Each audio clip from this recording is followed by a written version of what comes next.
এই 2024 চনত আমাৰ AES হিচাপত আমাৰ যোৱাকালিলৈকে আমাৰ 11 পেচেণ্ট আমাৰ ইয়াত আমি গম পাইছোঁ।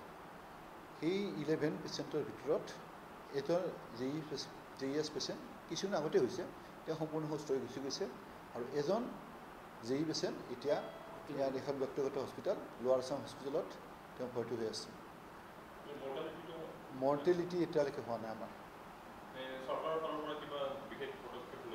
চৰকাৰৰ ফালৰ পৰা আমিওতো চৰকাৰৰ এটা অংশ, গতিকে আমি এই বাৰিষাৰ এই ছিজনটোতে মেলেৰিয়া বা বা আমাৰ ডেংগু আদি প্ৰাদুৰ্ভাৱ বেছি হয়, গতিকে আমি এইখিনি সময়ত পাব্লিক এৱাৰনেছো কৰিছোঁ যাতে মহৰ পৰা বাচি থাকিব পাৰে। তাৰপিছত আমি অঞ্চল বিশেষ ফগিং কৰিছোঁ, আমি ফিভাৰ ছাৰ্ভে কৰি, কথাটো হৈছে কি, ধৰি লওক কাৰোবাৰ JE বা AES হৈছে, যদি আৰম্ভণি অৱস্থাতে যদি ট্ৰিটমেণ্টটো পায়, আনকনচিয়াছ ষ্টেজলৈকে নোযোৱাতে যদি মানুহজন চিকিৎসাত দিব পৰা যায়, তেওঁ ক্ৰিটিকেল কণ্ডিশ্যনত নাযায়। আমি সেই গোটেইখিনি কাম কৰিছোঁ। দ্বিতীয়তে আমি গভৰ্ণমেণ্টৰ এটা আমাৰ ষ্টেণ্ডিং অৰ্ডাৰ আছে, যদি JE পেচেণ্ট হয়, তেওঁ যদি চৰকাৰী হস্পিটেলত এডমিশ্যন হয়, য'ত ICUৰ সুবিধা থাকে, তাতে সম্পূৰ্ণ বিনামূলীয়াকৈ চিকিৎসা কৰিব লাগিব। যিটো ঔষধ নাইও হস্পিটেলত নিজাকৈ ব্যৱস্থা কৰি যোগাৰ কৰি দিব লাগিব।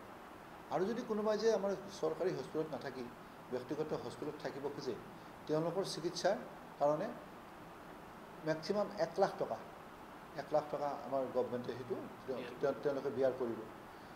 যোৱাবাৰ এনেকুৱা ছিষ্টেম আছিলে, তেওঁলোকে ইতিমধ্যে ট্ৰিটমেণ্ট কৰি গৈছিলে পাৰ্টীয়ে, তাৰপিছত অৰ্ডাৰটো আহিলে সেইখিনি পইচা পাৰ্টীক ঘৰৰ মানুহক আমি ঘূৰাই দিয়াৰ ব্যৱস্থাটো কৰা হৈছিল।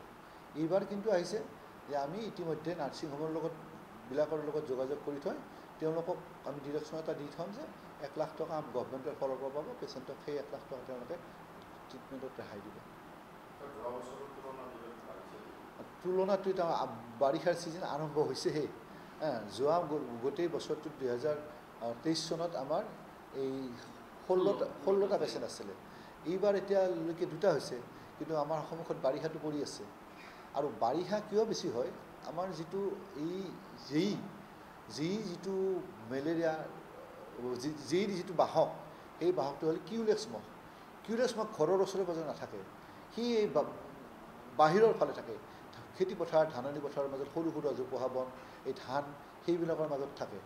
আৰু সেইবিলাকৰ মাজত থকা অৱস্থাতে সেইটো বাহক যিটো কিউলেক্স মহে যদি সেইখিনি সময়ত পৰিভ্ৰমী চৰাই, যেনে সেই বগলী জাতীয় চৰাই বা গাহৰি, এই জাতীয় চৰাইৰ পৰা বীজাণুটো লৈ পেলাই আহি পেলাই বাহিৰলৈ যোৱা মানুহক যদি কামুৰে, মানুহৰ হোৱাৰ সম্ভাৱনা থাকে। মেলেৰিয়াৰ লগত এই জাপানীজ এনকেফেলাইটিছ সেইটো পাৰ্থক্য, মেলেৰিয়া মহ আমাৰ ঘৰৰ ওচৰত থকা এনকেফেলাইটিছ মহতে হয়, কিন্তু জাপানীজ এনকেফেলাইটিছ কিউলেক্স হয়, যিটো ঘৰৰ ওচৰে পাজৰে নাথাকে, অলপ জংঘলৰ ফালে থকা মহ।